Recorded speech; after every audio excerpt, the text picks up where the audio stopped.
Let me tell you about a hot, dry June in the San Simon Valley, out in Cochise County, Arizona, in the year 1986, when a 15-year-old boy named Eli Markham walked up to a ranch foreclosure auction with two $20 bills folded in the bottom of his boot and walked away, owning a thing that every grown man in that tent had already decided was worthless. The whole valley laughed at him for the better part of a month. By the time the cottonwoods turned in late October, those same men were driving out across the washboard road just to stand at the fence and watch the water run. But before any of that happened, there was just a quiet boy, a dead old waterman, and a piece of knowledge that nobody in that valley thought was worth $40. Eli Markham was 15 years old that summer, and he was the kind of boy that grown people tend to talk over. He was slight for his age, brown from the sun, with a way of looking at a thing for a long time before he said a word about it. He lived with his mother, Carol, on a hardscrabble 40 acres at the dry north end of the valley, where the soil was caliche and gravel, and the wind came down off the Chiricahuas in the afternoon. Carol cleaned rooms at a motor court out on the highway, and the two of them got by, but only just. Now, here's what you need to understand about Eli. He had not always been so alone in his knowing. For the 3 years before he died, Eli's grandfather had taken the boy everywhere with him. Asa Markham was a waterman, the old kind, the kind that hardly exists anymore. He had come into the valley in the years right after the Second World War, when ranchers were still putting down wells by hand, and he had spent 40 years learning the underside of that country the way a doctor learns a body. He could walk a piece of ground and tell you, slow and sure, where the water lay beneath it and how deep. He drilled wells, he set windmills, he pulled rod and cylinder out of holes other men had given up on, and more often than not he got the water moving again. And in the last 3 years of his life, when his hands had gone too stiff to hold the heavy tools, he took his grandson along to be those hands, and he talked the whole time, and the boy listened. Asa taught him to read the land. He taught him to read an old driller's log, the column of figures that recorded what each foot of a borehole had passed through. Sand, clay, gravel, hardpan, the blue shale that meant you'd gone too far. He taught him that a windmill is a simple machine that men make complicated, and that a leather cup in a cylinder is the difference between water and dust. And he taught him the thing that mattered most. He taught him that a well that has stopped giving water is not always dead. Sometimes the sand has crept up the casing. Sometimes the cylinder is worn, or the rod is broke. And sometimes, this was the part Asa said slow, so the boy would remember. Sometimes the man who drilled it just stopped too soon, a few feet shy of the deeper water that was there all along. Asa Markham died in his sleep in the spring of 1985, at the age of 73. He left no money to speak of. He left a battered truck, a set of well tools, and one thing the boy valued above all of it, a cracked leather journal swollen with damp and age, in which Asa had written down, in a slow, careful hand, the depth and the makeup of nearly every well in the San Simon Valley, 40 years of looking down into the ground. Eli kept that journal under his mattress and read it the way some boys read about ball players. Now I want to tell you about a man named Doyle Caddell, because everything that happens in this story turns on him. Doyle Caddell owned Cattle, Well and Water, the biggest drilling and water hauling outfit for 60 miles in any direction. He was 55 years old that summer, heavy-set and loud and prosperous, and he sat on the board of the San Simon Valley Water District. And in the dry years, which were most of them, he sold water by the truckload to the little places whose wells had failed, hauling it out across the valley at a price that made him a wealthy man. Doyle Caddell did not, on the whole, want the failed wells of the valley to start working again. A working well was a customer he would never have. He had known Asa Markham, and he had not liked him. Asa had a habit of getting failed wells running again for the cost of a leather cup in an afternoon. And every well Asa fixed was a truckload Doyle Caddell didn't sell.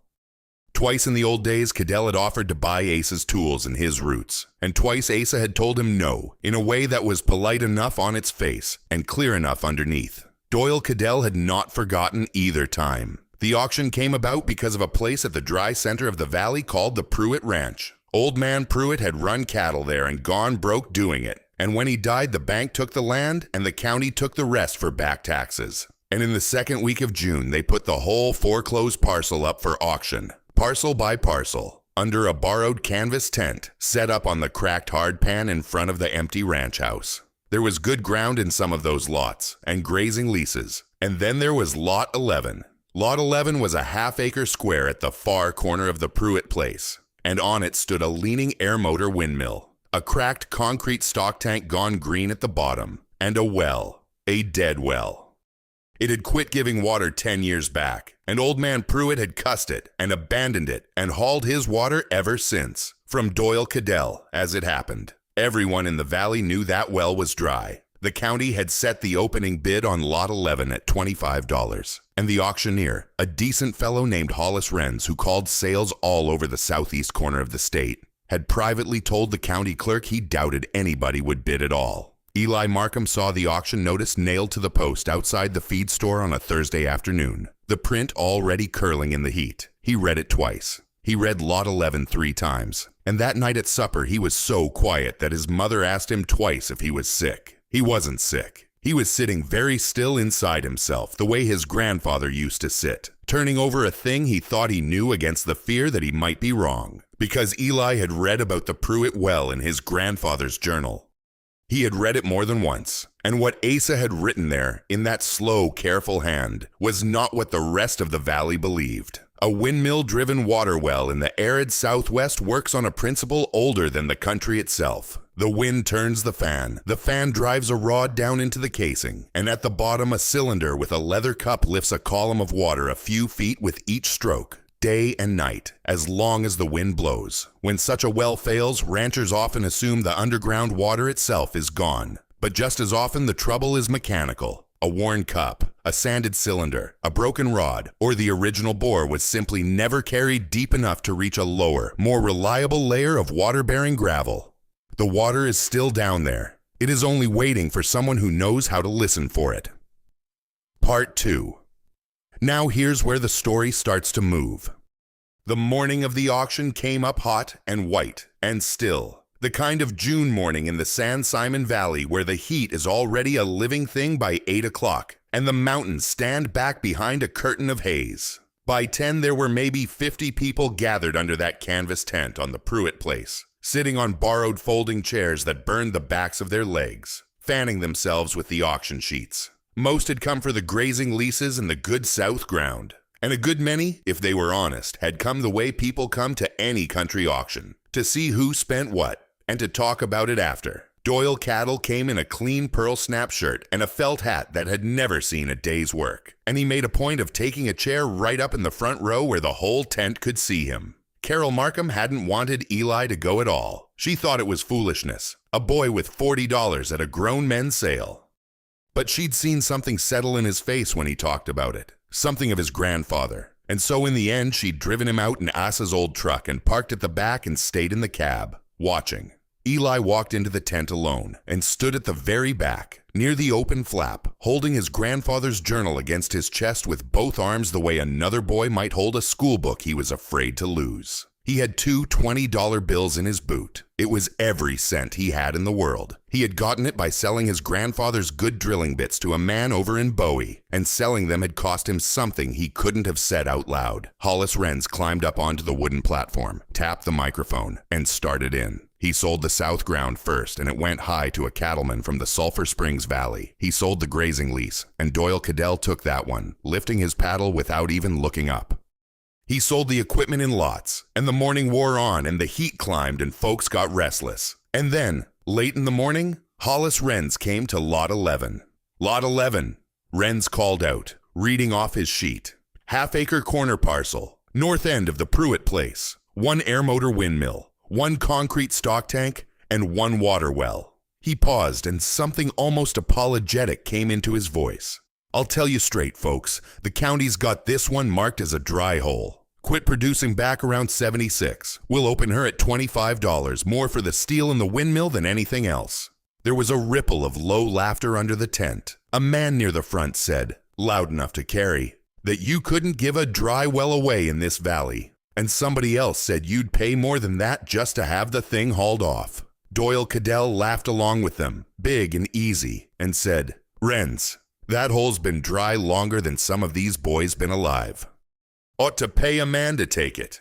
And the tent laughed again, because Doyle Caddell was a man it paid to laugh along with. And then, From the back of the tent, a thin brown arm went up holding a paddle, and a boy's voice that hadn't quite finished changing said, 25. The whole tent turned around. 50 heads, all at once. Hollis Renz leaned forward on the platform and peered down the length of the tent, and seemed for a second not to know what he was looking at. Doyle Caddell turned all the way around in his front row chair, and when he saw who it was, Asa Markham's grandson, that quiet Markham boy, standing alone at the back with a book hugged to his chest, something moved across his face that started as confusion and ended as a kind of enjoyment. "Well now," Caddell said, loud, turning it into a show for the tent.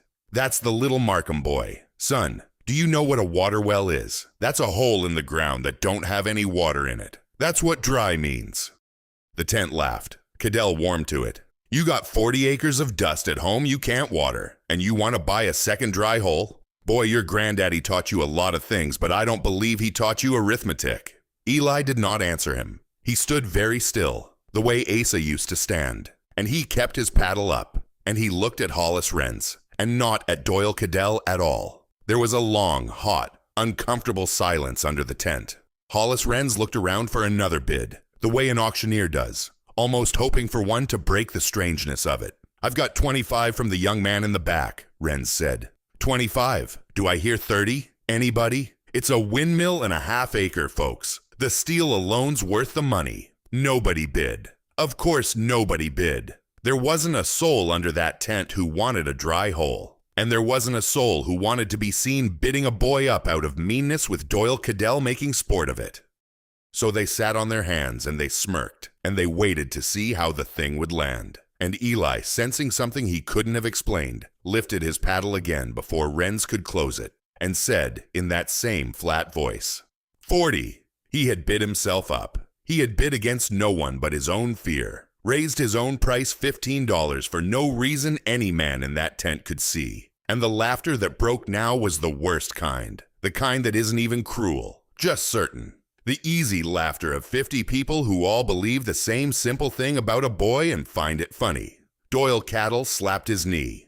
$40, he hollered. The boy's bidding against himself. Renz, sell it to him quick before he gets to 100. And Hollis Renz, who was not a cruel man and didn't care for the feel of the thing, brought his hand down fast. "Sold," he said. "Lot 11, $40, to the young man in the back." Eli walked up the center aisle of that tent through all that laughing, his face still, and he counted his two $20 bills out onto the clerk's table, and he signed the paper in a careful hand his grandfather had taught him, and he took his receipt and folded it into the journal and walked back out into the white heat to where his mother sat waiting in the truck. Carol Markham had heard every word of it through the open door. Her face was tight and her eyes were wet, not for the $40 but for the laughing. Eli climbed in beside her and looked straight ahead through the dusty windshield and said only, "Grandpa wrote it was sanded over, Mama. Not dry. There's a difference." And they drove home across the washboard road. And behind them under the tent, the valley was already telling the story of how the Markham boy paid $40 for a dry hole and bid himself up to do it. A driller's log, sometimes called a well log, is among the most valuable records in dry country, though it looks like nothing at all. Only a column of depths, and a few words for each: sand, gravel, clay, hardpan. It records exactly what the earth held at each foot of a borehole. And a person who can read one can often tell why a well failed and whether it might be saved. In an age before such records were kept by any government office, they survived only in the private notebooks of the men who drilled. And when those men died, the knowledge in their notebooks usually died with them. Part 3. Let me tell you what happened over the next 3 weeks, because this is the part where the valley stopped laughing and started watching, and the watching changed everything. Eli Markham went to work on that well the very next morning, and he went at it the way his grandfather had taught him, which is to say slow and in order, and without wasting emotion.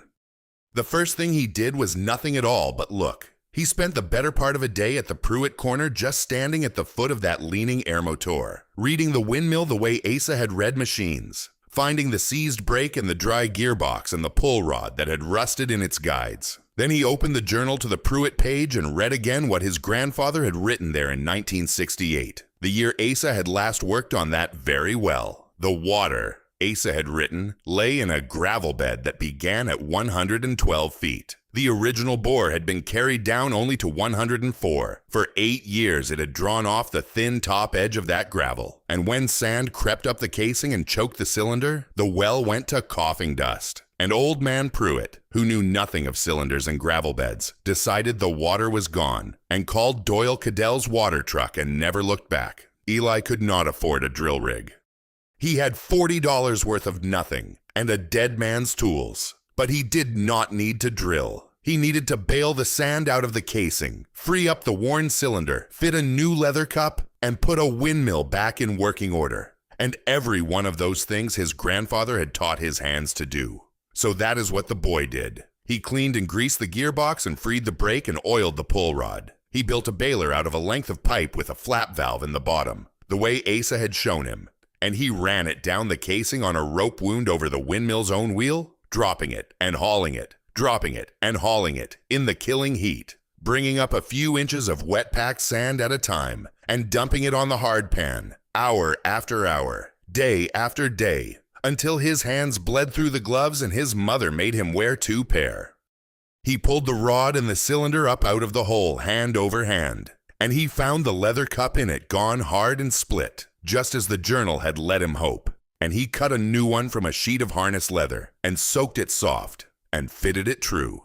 And on the 14th day, late in the afternoon, with a thin hot wind coming down off the Chiricahuas, he set the brake free. And the air motor's wheel began to turn, slow and then steady, and the rod began to stroke down into the cleaned casing. And Eli Markham stood there with his bleeding hands at his sides and watched a thread of clear cold water come up out of a well that the whole valley had buried, and run down the pipe, and begin, drop by drop and then in a steady silver rope, to fill the green concrete tank. He sat down on the edge of that tank and he did not whoop or holler. He cried a little. Quiet, the way his grandfather would have, and then he wiped his face and rode home, and told his mother the well was alive. Word of a thing like that does not stay quiet in a valley. Within 3 days, men who had laughed under the tent were driving out to the Pruitt corner on one excuse or another, slowing on the road, finding reasons to stop. They stood at the fence and watched that air motor turn and that water run, and they took off their hats and scratched their heads, and they didn't laugh anymore. A cotton farmer named Royal Pettibone, whose own place adjoined the Pruitt parcel and whose well had been failing for 2 summers, walked the boys' fence line with him and asked, careful and quiet, whether Eli thought a thing like that could be done to his well too. And Eli, reading from his grandfather's journal, told him yes, most likely it could, and told him why. And Royal Pettibone looked at that 15-year-old boy a long time and said, "Your granddaddy's in you, son. God help this valley, it didn't know what it had." And this is the part that matters. Because the water running on the Pruitt corner was not just water. It was a customer Doyle Caddell was about to lose. And worse, it was an idea.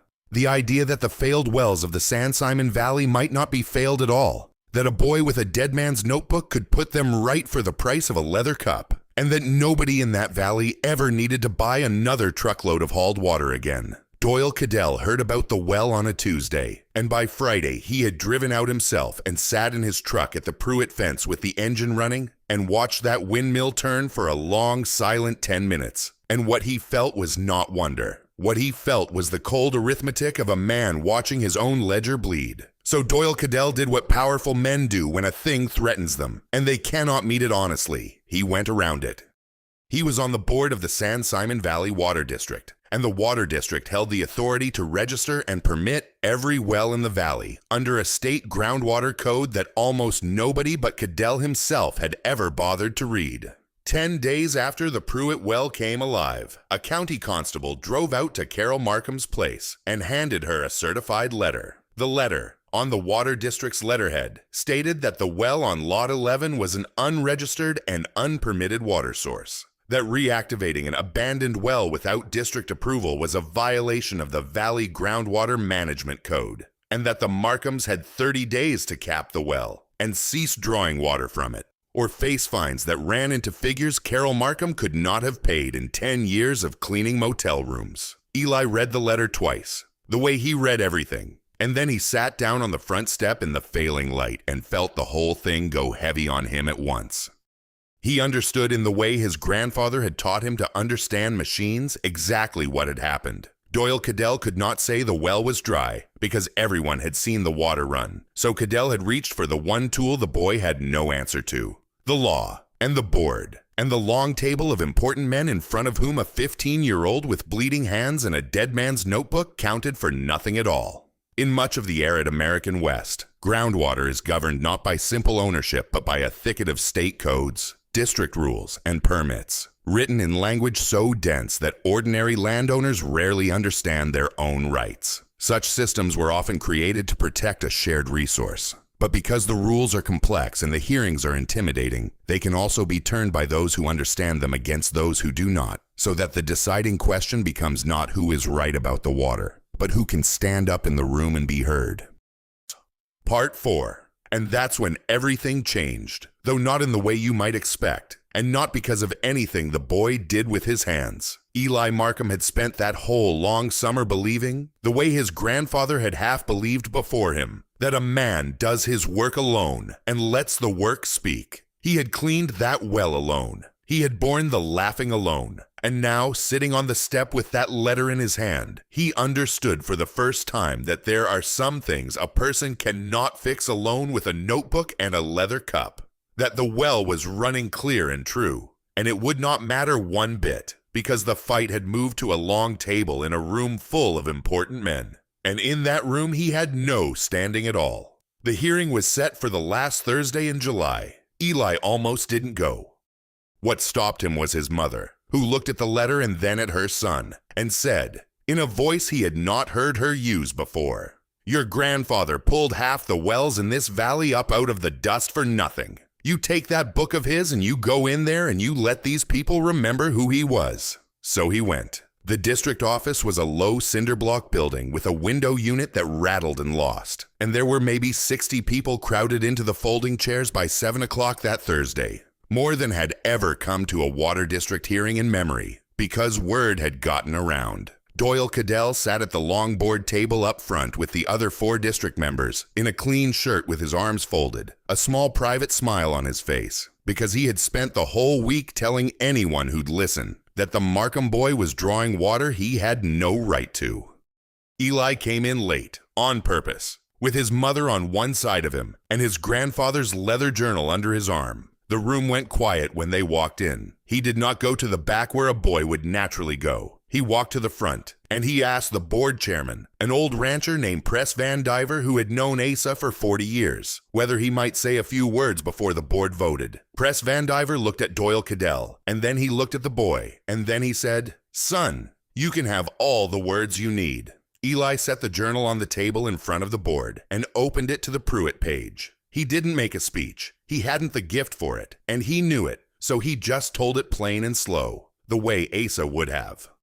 He told the board that the well on Lot 11 had never been dry, that his grandfather's log showed water in a gravel bed at 112 feet, that the original bore had stopped 8 feet shy of it, and that the well had only ever needed its sand baled and its cylinder repacked. He turned the journal around so the 5 men could see the slow, careful figures in Asa Markham's hand. 40 years of the underside of their own valley written down where no government office had ever kept it. He said the water was not new, water stolen from anyone. It was the same water that had always been there, that the valley had simply forgotten how to reach. And then he closed the book and said the only hard thing he had come to say. "Mr. Caddell sells hauled water to every place in this valley whose well has quit. I think that's why my well being alive is a problem. I don't think this is about a permit. But I'm 15, and I don't know the law, and I can't fight a whole board. So I'm asking the people in this room who knew my grandfather to tell you what kind of man he was, and what he'd say about all this." There was a long, hot silence, and then, from the third row, Royal Pettibone stood up. "Asa Markham fixed my well twice and my daddy's well before that, and never took a dime he wasn't owed," Pettibone said, his voice rough. "This boy fixed a hole the rest of us wrote off with his bare hands, off a book his granddaddy left him. If that's against the rules, then the rules are wrong, and I'll say so to the state if I have to." Then a widow named Inez Vargas stood and said Asa had set her windmill running the winter her husband died and would not stay for supper, let alone payment. Then a man stood who'd been a boy himself when Asa first came to the valley, and then another, until a full third of that room was on its feet, and the small private smile had gone off Doyle Caddell's face entirely. And last of all, Hollis Renz the auctioneer rose up from the back, the same man who had sold the boy a dry hole for $40 while the whole tent laughed. "I called that well dry from the platform because the county told me it was," Renz said. "This boy knew different. He didn't steal anything. He knew something the rest of us forgot. That's not a crime, gentlemen. That's just about the only thing worth knowing out here." Doyle Caddell did not stand. He did not speak. He looked down at the table in front of him, and the room had turned away from him without a single person ever once turning toward him. And that is the loudest kind of silence there is. The board tabled the complaint that night and quietly let it die within the month. And the district wrote a new rule that let any landowner reopen an abandoned well on his own ground with nothing but a notice filed. Doyle Caddell sold his water hauling routes inside of 2 years and did not run for the board again. And over the next several summers, the failed windmills of the San Simon Valley began, here and there, to turn again, because the boy went out. When folks asked him, with his grandfather's journal under his arm, and showed them what their own ground had been holding all along. Now I'll tell you how I want to leave this, because there's a picture I can't get out of my head.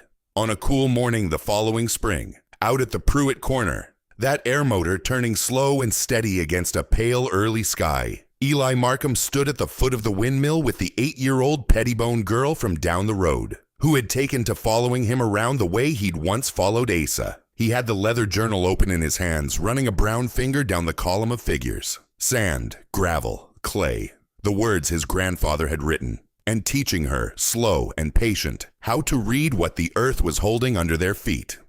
The water came up the pipe and ran into the tank with a sound like something breathing. And Eli closed the book and handed it to her to hold, the way a thing is handed down. And he said the only thing he had to say, the thing he'd carried like a stone all that long summer and finally understood.